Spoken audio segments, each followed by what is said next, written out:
Ration card இல்லாதவங்க யாருமே இருக்க மாட்டீங்க. ரேஷன் கார்டு சம்பந்தப்பட்ட வீடியோ தாங்க இது. ஸோ மறக்காம ஸ்கிப் பண்ணாம ஆஃப் டு எண்ட் வரைக்கும் ஃபுல்லாக பாருங்க. ட்ரெண்டிங் அப்டேட் சேனலுக்கு உங்களை மீண்டும் அன்புடன் வரவேற்கிறாங்க. இப்போதான் நம்ம சேனல் ஃபர்ஸ்ட் டைம் பார்க்குறீங்கன்னா மறக்காம சப்ஸ்கிரைப் பண்ணிக்கோங்க. கூடவே ஒரு பெல் ஐக்கான் வரும், அதுவும் சேர்த்து கிளிக் பண்ணி வச்சுக்கோங்க. அப்போ தான் நம்ம போகிற வீடியோவை நீங்கள் தொடர்ந்து பார்க்கலாம். உலகத்திலேயே இந்தியாவின் பொது விநியோக திட்டம் தாங்க மிகப்பெரிய அளவிலான மக்கள் நல திட்டமாக இருக்கு. இதன் மூலம் கோடிக்கணக்கிலான மக்கள் மானிய விலையில உணவுப் பொருட்கள் பெற்று வருவாங்க. இந்நிலையில சரியான பயனாளிகளுக்கு இது சென்றடைய வேண்டும் என்பதை உறுதி செய்ய மத்திய அரசு அதிரடியாக ஒரு நடவடிக்கை எடுத்திருக்காங்க. நாடு முழுவதும் தற்போது ரேஷன் கார்டுகள் EKYC எனப்படும் வாடிக்கையாளர் அடையாள சரிபார்ப்பு பணிகள் நடைபெற்று வருது.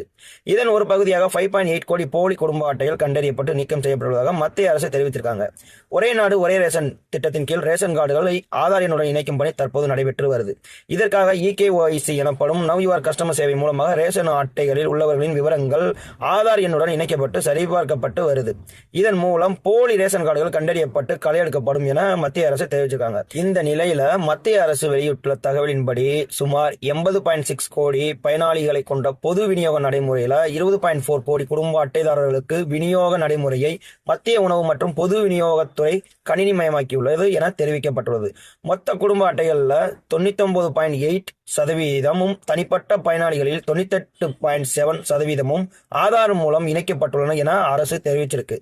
இந்த EKYC நடைமுறையில சுமார் 5.8 கோடி போலி ரேஷன் அட்டைகள் கண்டறியப்பட்டு நீக்கம் செய்யப்பட்டுள்ளதாக மத்திய அரசு தெரிவித்துள்ளது.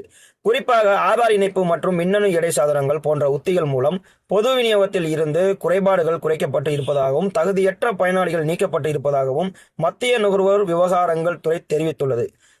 ரேஷன் கார்டுகள் மூலம் மானிய விலையில இலவசமாக அரிசி, பருப்பு, கோதுமை, எண்ணெய் ஆகிய விற்பனை செய்யப்படுகின்றன. ஆனால் தகுதி வாய்ந்த பயனாளிகள் மட்டுமில்லாமல் போலியான நபர்களையும் இவை சென்றடைவதாக அரசுக்கு புகார் வந்தன. எனவேதான் EKYC முறையை அரசு கொண்டு வந்தது. இது தற்போது பலன் தந்திருப்பதாக அரசு கூறுகிறது.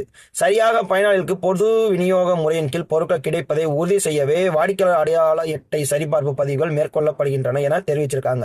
தற்போது நிலவரப்படி 64% பயனாளிகள் EKYC மூலம் பதிவு செய்திருக்காங்க. மீதமுள்ள பயனாளிகளுக்கு EKYC முடிப்பதற்கான பணிகள் முழுவீச்சில் நடைபெற்று வருது என அரசு தரப்புல கூறப்பட்டு வருது. இதற்கான கடைசி தேதி டிசம்பர் 31 நிர்ணயம் செய்யப்பட்டிருக்கு. மக்கள் தங்கள் பகுதியில் உட்பட்ட ரேஷன் கடைகளுக்கு சென்று தங்களுடைய கைரேகை பதிவு செய்து EKYC புதுப்பித்துக் கொள்ளலாம். இல்லையெனில் ரேஷன் கார்டு நீக்கப்பட வாய்ப்பு உள்ளது என அதிகாரிகள் தெரிவிச்சிருக்காங்க. ஓகே ஃப்ரெண்ட்ஸ், இது போன்ற இன்னொரு வீடியோல உங்களை மீண்டும் சந்திக்கிறேன். வீடியோ பார்த்ததுக்கு ரொம்பவே நன்றி.